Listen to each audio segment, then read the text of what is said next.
অবশেষে হার মানছে Hamas. Israel ও প্যালেস্তাইনের এই নজিরবিহীন সংঘাতের পর আমেরিকার প্রেসিডেন্ট ডোনাল্ড ট্রাম্প শান্তি ফেরাতে 20টি নতুন দাবি বা দফা দুই রাষ্ট্রের সামনেই রাখেন এবং তিনি পরিষ্কার বলেন, অ্যাকসেপ্ট ইট অর রিজেক্ট ইট। যদি হামাস এই পয়েন্টগুলো রিজেক্ট করে এবং শান্তি ফেরানোর প্রস্তাবে সাড়া না দেয়, তাহলে হামাস এবং গাজাকে সম্পূর্ণভাবে শেষ করার একটা হুঁশিয়ারি ইসরায়েল এবং আমেরিকা দুপক্ষের মাধ্যমে কিন্তু এসেছিল। এবার এই 20টা পয়েন্টে এমন কিছু কথা আছে যা ইসরায়েল সম্পূর্ণভাবে মেনে নিলেও হামাস কিন্তু প্রাথমিকভাবে 3 থেকে 4টে পয়েন্ট এখনো মানতে পারেনি।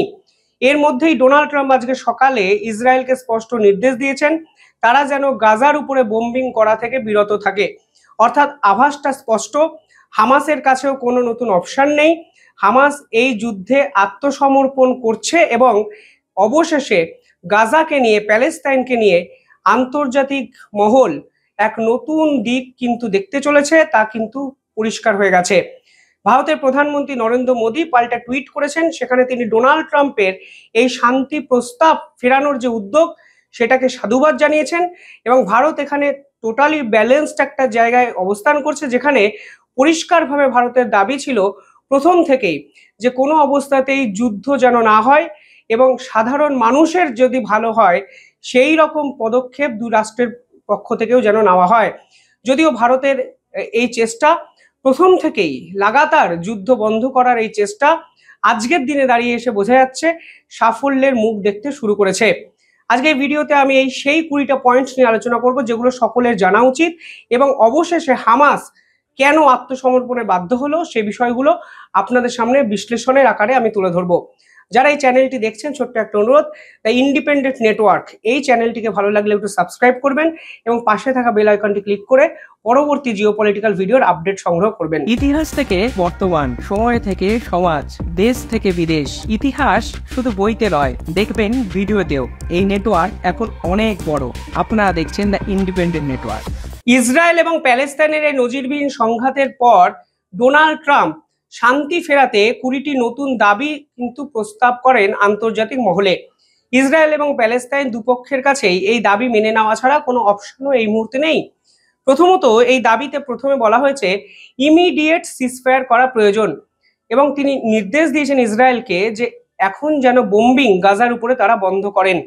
এই দাবির প্রথম যে পয়েন্ট তা হলো এই মুহূর্তে প্রিজেনার সোয়াপ, অর্থাৎ বন্দি অবস্থায় যারা দুই দেশে আছেন তাদেরকে একে অপরের হাতে ফিরিয়ে দিতে হবে।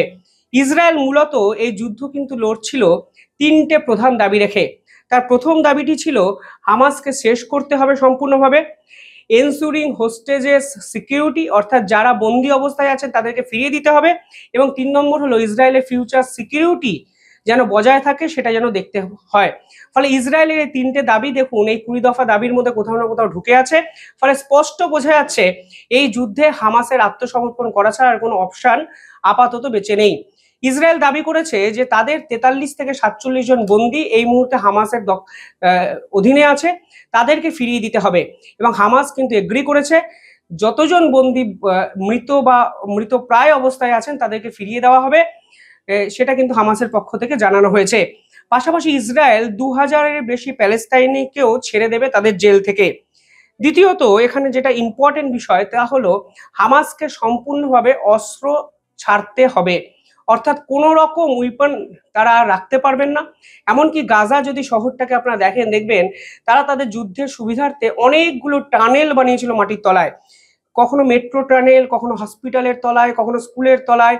এই সমস্ত টানেল অর্থাৎ মিলিটারি ইনফ্রাস্ট্রাকচারকে শেষ করতে হবে হামাসকে। অর্থাৎ কোনো অবস্থাতেই হামাসের কাছে অস্ত্র রাখা যাবে না, কোনো অবস্থাতেই হামাসের কাছে কোনো মিলিটারি ইনফ্রাস্ট্রাকচার রাখা যাবে না, কোনো অবস্থাতেই গাজার মাটির তলায় কোনো টানেল এই মুহূর্তে অবশিষ্ট রাখা যাবে না। তা কিন্তু এই পিস ডিলের 3য় নম্বর পয়েন্টে পরিষ্কার প্রস্তাব করেন ডোনাল্ড ট্রাম্প।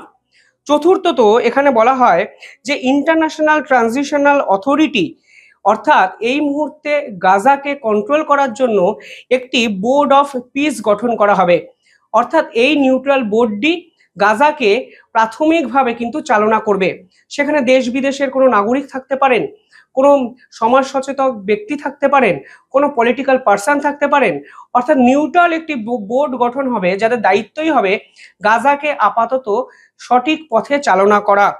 4 নম্বর যেখানে ইম্পর্টেন্ট বিষয় সেটা বলা হয়েছে যে এই মুহূর্তে ইসরায়েল প্যালেস্তাইন থেকে কিন্তু তাদের আর্মি যে অফিসার আছেন, আর্মি যে টিম আছে, তাদেরকে ফেজ ওয়াইজ উইথড্র করবে। অর্থাৎ তারা দেখবে যে গাজাতে হামাস কতটা অ্যাক্টিভ আছে, কতটা তারা শর্ত মেনে নিয়েছে, সত্যি কি তারা আর হিংসার পথে যাচ্ছে কি যাচ্ছে না, এই ধরনের অসংখ্য জিনিস দেখে ইসরায়েল তাদের সেনাবাহিনী আস্তে আস্তে প্রত্যাহার করবে, তাই প্রস্তাবে কিন্তু বলা হয়েছে। পাশাপাশি বলা হয়েছে গাজাকে নিয়ে রিকনস্ট্রাকশন এবং রিবিল্ড করা হবে এবং তার জন্য large scale of international fund জোগাড় করা হবে, অ্যালট করা হবে, কারণ এই মুহূর্তে গাজার অবস্থা অত্যন্ত খারাপ। গাজার যে সর্বোচ্চ বিল্ডিং সেটাকেও কিন্তু ইসরায়েল শেষ করে দিয়েছে, ঘর বাড়ি কিছুই নেই, স্কুল অফিস আদালত হসপিটাল কিচ্ছু নেই। ফলে সাধারণ মানুষ কোথায় থাকবে, তাদের মাথার উপরে ছাদের ব্যবস্থা কিভাবে করা হবে এবং কিভাবে গাজাকে নতুন করে সাজানো যায়, সেই পদক্ষেপ কিন্তু ইন্টারন্যাশনাল ফান্ড জোগাড় করে আমেরিকা এবং ইসরায়েল দুপক্ষের মাধ্যমে নেওয়া হবে। পরবর্তীকালে এখানে বলা হয়েছে যে security and border control oriented একাধিক বিষয়ে নজরদারি করা হবে। কারণ দেখুন, গাজাতে হামাস এর আগেও কিন্তু বিভিন্ন সময় বিপর্যস্ত হয়েছিল, কিন্তু বারবারই দেখা গেছে হামাস যতবারই বিপদে পড়েছে তারা কিছুদিন পর নতুন করে রিআর্মড হয়ে গেছে, অর্থাৎ অস্ত্র শস্ত্র ঠিক জোগাড় করে নিয়েছে। ফলে এই পুরো বিষয়টি যেন পুনরায় না হয় সে বিষয়ে কিন্তু আমেরিকা, ইসরায়েল একই সঙ্গে বর্ডার ওরিয়েন্টেড বিষয়ে, সিকিউরিটি ওরিয়েন্টেড ইস্যুতে বিভিন্ন রকম গুরুত্বপূর্ণ পদক্ষেপ নিতে চলেছে। পাশাপাশি এখানে বলা হয়েছে অ্যামনেস্টি এবং সিভিল গভর্নেন্স সেখানে গাজাতে কিন্তু বহাল রাখা হবে, অর্থাৎ নন ভায়োলেন্ট সিভিলিয়ান যারা এই মুহূর্তে গাজাতে সাহায্য করার জন্য এসছেন সেই এইডগুলো পৌঁছে দেওয়ার ব্যবস্থা করা হবে এবং সেই ধরনের মানুষদের গাজাতে যেতে অ্যালাউ করা হবে যা এতদিন ইসরায়েল বন্ধ করে রেখেছিল।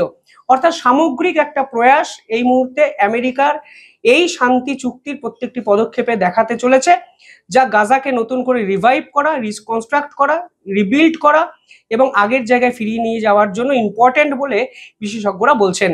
পাশাপাশি পরবর্তী পয়েন্ট এখানে বলা হচ্ছে হিউম্যানিটেরিয়ান অ্যাক্সেস দেওয়া হবে, সাধারণ মানুষ যারা ত্রাণ নিয়ে গাজাতে যেতে চাইছেন তাদেরকে ঢুকতে দেওয়া হবে।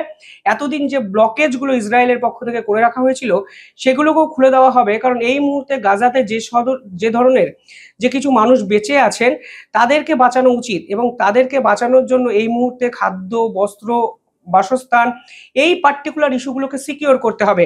ফলে হিউম্যানিটেরিয়ান অ্যাক্সেস ছাড়া এই মুহূর্তে গাজাকে কোনোভাবেই বাঁচানো সম্ভব নয়, যা এই পিস ডিলের কিন্তু 7-8 নম্বর পয়েন্টে পরিষ্কার বলা হয়েছে। এবং এই মুহূর্তে বলা হয়েছে ইন্টারন্যাশনাল মনিটরিং করা হবে, অর্থাৎ আন্তর্জাতিক সমস্ত শক্তি গাজাকে নিয়ে ভাববে এবং গাজাকে নতুন জায়গায় ফিরিয়ে নিয়ে যাওয়ার জন্য সব দেশ একত্রে কাজ করবে।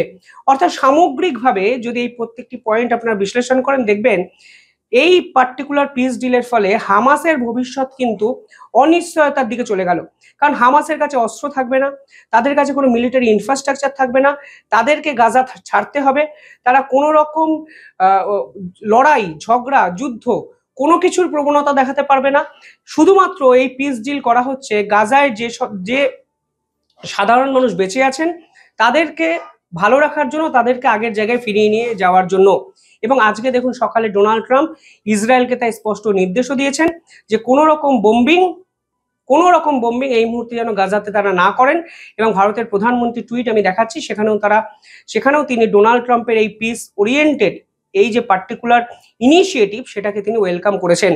দেখুন সব মিলিয়ে এত কিছুর পর হামাসের এই আত্মসমর্পণ, এ তো সময়ে বোঝা যেত যে এটা ছাড়া কোনো অপশন ছিল না হামাসের কাছে, যেটা আমি বলতে চাইছি। কারণ দিনের পর দিন ইসরায়েল যেভাবে তাণ্ডব প্যালেস্তাইনে ঢুকে দেখিয়েছে এবং যার মূলে আসলে হামাসই দায়ী, তা কিন্তু অবশেষে আন্তর্জাতিক স্তরের নিরিখেও জবনিকা পতন ঘটতে চলেছে। ইসরায়েলের পক্ষ থেকে ফের বলা হয়েছে যদি 7ই অক্টোবর 2023 ইসরায়েলে ঢুকে নিরীহ ইহুদিদের এইভাবে হামাস হত্যা না করতো তাহলে হয়তো আজকের এই দিনটা গাজার সাধারণ মানুষকে দেখতেই হতো না। ফলে ইসরায়েল কিন্তু আমাদেরকে অনেক কিছু শেখালো। একদিকে যেমন ইসরায়েলের অতি সক্রিয়তা নিয়ে প্রশ্ন উঠবে, একদিকে যেমন ইসরায়েলের মানবিকতা নিয়ে প্রশ্ন উঠবে, পাশাপাশি দিনের শেষে এই প্রশ্ন উঠবে যে যদি কোনো শত্রুপক্ষ আমাদের দেশে ঢুকে আমাদের নাগরিককে মেরে চলে যায় তাহলে তাদেরকে শেষ অবধি এই পরিণতি করো যে তারা যেন তোমার পায়ে ধরতে বাধ্য হয়। দুটো সাইড নিয়েই কিন্তু চর্চা হবে। একদিকে দানবীয় শক্তি ইসরায়েল, যার সমালোচনা গোটা বিশ্বজুড়ে বিভিন্ন ক্ষেত্রে হচ্ছে, অন্যদিকে আরো এক ইসরায়েল যারা শত্রুর শেষটা করে ছাড়লো, শেষটা দেখে ছাড়লো। যাই হোক, আমি দুটো ভার্সানই আপনাদের সামনে রাখলাম। আপনারা ইসরায়েলের এই ভূমিকাটাকে কিভাবে দেখেন কমেন্টে জানাবেন। দেখতে থাকুন দ্য ইন্ডিপেন্ডেন্ট নেটওয়ার্ক। চ্যানেলটিকে ভালো লাগলে একটু সাবস্ক্রাইব করবেন। ধন্যবাদ।